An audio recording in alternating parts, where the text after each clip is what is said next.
Benjamin Netanyahu ने कहा कि हम कुछ ऐसा बड़ा करेंगे कि ईरान सोच भी नहीं सकता। अब लोग कह रहे हैं कि क्या ये परमाणु हमला होगा या क्या होगा। ईरान का युद्ध आगे जा कहाँ रहा है, इसका खात्मा कौन करेगा, इसे खत्म कौन करेगा। तो देखिए, इसमें तीन पार्टियां हैं। पहली है अमेरिका यानी कि ट्रंप, दूसरा इजराइल यानी कि नेतन्याहू, और तीसरा ईरान जिसकी लीडरशिप किसके हाथ में है ये किसी को पता नहीं है। ट्रंप सबसे पहले वो चाहते हैं कि इस युद्ध से बाहर निकलूं। उनका कोई सा भी स्टेटमेंट आप उठा के देख लीजिए, उससे अंदाजा यही होगा कि वो अब आज ही जा चुके हैं, इससे बाहर निकलना चाह रहे हैं। दरअसल ट्रंप एक बिजनेसमैन है और उन्होंने ये सोचा था कि 2-3 दिन के युद्ध या 4 दिन के युद्ध के बाद सब खत्म हो जाएगा। और उनका जो बिजनेस आइडिया एक तरह का था कि वेनेजुएला और ईरान, ये दो बड़े देश जो तेल रखते हैं, तेल के पीछे पर जिनका कंट्रोल है, उनसे लेकर हम इसको तेल पर एक बड़ा कब्जा कर लें और चाइना को एक बड़ी टक्कर दे दें। तो ये उनका बिजनेस आइडिया हो गया फ्लॉप।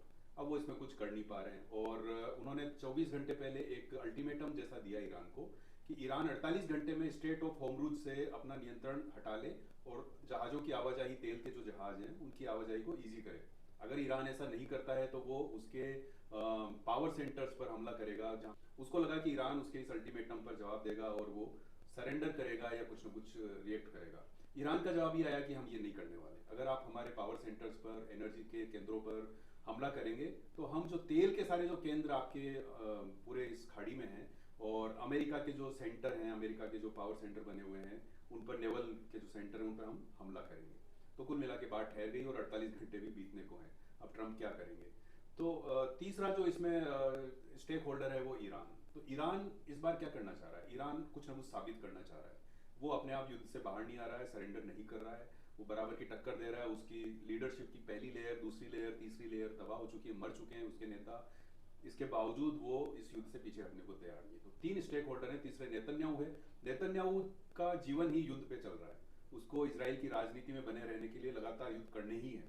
हालांकि इसराइल में जिस तरह की तबाही ईरान ने की है वो नेवर बिफोर है, कभी इस तरह की तबाही हुई नहीं है। नेतन्याहू को तो खतरों से खेल रहे हैं, उन्हें इसकी परवाह नहीं है कि युद्ध कब खत्म होगा, क्या होगा, क्योंकि उनकी अपनी किस्मत, उनकी राजनीति ही इसी पर टिकी है।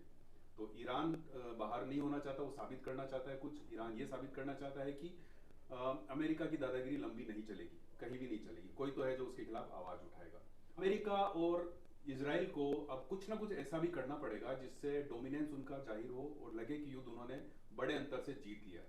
तो उनके सामने चुनौती है कि वे अब ऐसा क्या बड़ा करें जिससे जब युद्ध से वो बाहर निकलें तो ये साबित हो जाए कि ये युद्ध जो है अमेरिका और इसराइल ने जीता है।